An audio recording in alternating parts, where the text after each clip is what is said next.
AP రాజధాని అమరావతి పనులు ఇక ఫుల్ స్పీడ్ తో దూసుకెళ్లనున్నాయి.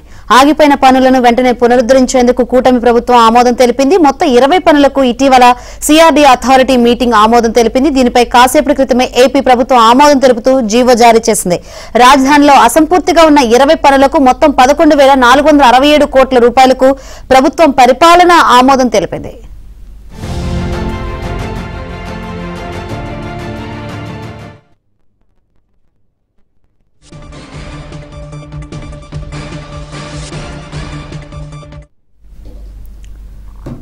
రైట్, ఏపీ రాజధాని అమరావతి పనులు ఇక ఫుల్ స్పీడ్ తో దూసుకెళ్లనున్నాయి. ఆగిపోయిన పనులను వెంటనే పునరుద్ధరించేందుకు కూటమి ప్రభుత్వం ఆమోదం తెలిపింది. మరిన్ని వివరాలు అందించేందుకు మా ఏపీ బ్యూరో చీఫ్ రామారావు సిద్ధంగా ఉన్నారు. రామారావు, కూటమి ప్రభుత్వం మొత్తం 20 పనులకు ఇటీవల సిఆర్డీ అథారిటీ మీటింగ్ ఆమోదం తెలిపినట్లు కూడా కనిపిస్తుంది. ఏంటి దీనికి సంబంధించి అప్డేట్స్? శంకరి, ఆంధ్రప్రదేశ్ రాజధాని అమరావతి దీని పనులు వేగవంతం కాబోతూ ఉన్నాయి. 2014 నుంచి 19 వరకు కూడా భూ సమీకరణ కానీ లేకపోతే ఆ లేఅవుట్లు కానీ లేకపోతే రాజధానిలో ఉండే పలు భవనాలకు కూడా వర్కులు శాంక్షన్ అవ్వటం, వాటి పనులు కూడా వేగవంతం అయ్యాయి. కానీ 2019లో వైసీపీ ప్రభుత్వం అధికారంలోకి వచ్చిన తర్వాత ఒక్కసారిగా ఆ పనులన్నింటినీ నిలిపివేయటమే కాకుండా బిల్డింగులన్నీ కూడా పాడుపడిపోయిన పరిస్థితి ఏర్పడింది. రాజధానిలో కూడా చివరికి పిచ్చితుమ్మ చెట్లు, కంప చెట్లు పెరిగినా కూడా వాటిని కూడా తొలగించే పరిస్థితి లేదు. మళ్ళీ 2024 ఎన్నికల్లో కూటమి ప్రభుత్వం తిరుగులేని ఆధిక్యతతో అధికారంలోకి వచ్చిన వెంటనే కూడా రాజధానుల పనులు వేగవంతం చేయాలని చెప్పి నిర్ణయించింది. దీనికి ప్రపంచ బ్యాంకులు, ఏడీబీ అంటే ప్రపంచ బ్యాంకు నుంచి, ఏడీబీ నుంచి, ఏషియన్ డెవలప్మెంట్ బ్యాంక్ నుంచి మొత్తం 15,000 కోట్ల రూపాయలు రుణానికి సంబంధించి అంత ప్రతిపాదనలు పూర్తయి శాంక్షనింగ్ స్టేజ్లో ఉన్నాయి. మరి కొద్ది రోజుల్లోనే ఈ నిధులు రానున్నాయి.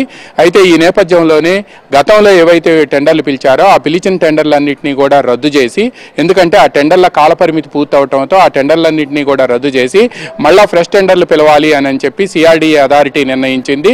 అదేవిధంగా రాజధానిలో ఇప్పటి వరకు ఏవైతే భవనాలు ఉన్నాయో ఆ భవనాలు అసంపూర్తిగా మిగలటంతో వాటి స్ట్రక్చరల్ కెపాసిటీ ఎలా ఉందో కూడా చూసేందుకు చెన్నై, హైదరాబాదు అంటే ఐఐటి నుంచి నిపుణులు పిలిపించి స్టడీ చేయించి ఒక రిపోర్ట్ తీసుకున్నారు. వెంటనే కన్స్ట్రక్షన్ బిగిన్ చేయవచ్చు, ఈ కెపాసిటీ బాగుంది, ఫౌండేషన్ కూడా బాగుంది అని చెప్పడంతో వెంటనే సిఆర్డీ అథారిటీ సమావేశమై మొత్తం రాజధానిలో 20 పనులకు 11,467 కోట్ల రూపాయల ప్రపంచ bank and Asian development bank నిధుల్ని మంజూరు చేస్తూ కూడా ఒక నిర్ణయం తీసుకుంది. అయితే దీనికి ప్రభుత్వం ఆమోదానికి పంపింది. ఇటీవల జరిగిన కేబినెట్ సమావేశంలో ఈ పనులన్నింటికీ కూడా ప్రభుత్వం ఆమోదం ఇవ్వటమే కాకుండా కొద్దిసేపటి క్రితమే రాష్ట్ర ప్రభుత్వం జీవో నంబర్ 968ని విడుదల చేసింది. మున్సిపల్ అడ్మినిస్ట్రేషన్ డిపార్ట్మెంటు ఈ పనులన్నిటికీ ఆమోదం తెలపటమే కాకుండా ఈ పనులను వెంటనే ప్రారంభించేందుకు టెండర్లు పిలవాలి అని కూడా అందులో ఆదేశించారు. ఇందులో ప్రధానంగా అఖిల భారత సర్వీస్ అధికారులతో పాటు ప్రజాప్రతినిధుల భవన సముదాయాలు అంటే ఎమ్మెల్యేలు, ఎమ్మెల్సీల నివాస సముదాయాలు,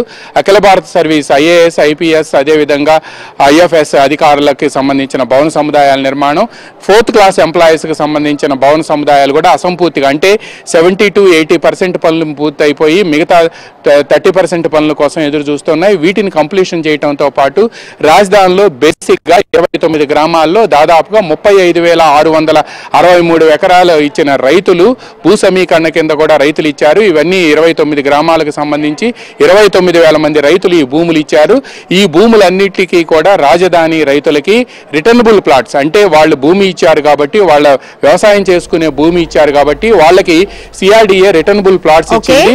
వాళ్ళు కోరిన సైజుల్లో. వీటన్నిటిలో కూడా లేఅవుట్ అంటే బేసిక్ ఇన్ఫ్రాస్ట్రక్చర్, వాటరు, అదేవిధంగా రోడ్స్, పవర్, ఈ 3 కూడా ఆ లేఅవుట్స్ అన్నింటినీ కూడా డెవలప్ చేసేందుకు కూడా మరికొన్ని నిధులు మంజూరు చేశారు. మొత్తం 11,467 కోట్ల రూపాయలకు మొత్తం 20 పనులకు ఆమోదం తెలుపుతూ కొద్దిసేపటి క్రితం పరిపాలన ఆమోదం ఇస్తూ కొద్దిసేపటి క్రితమే రాష్ట్ర ప్రభుత్వం జీవో జారీ చేసింది.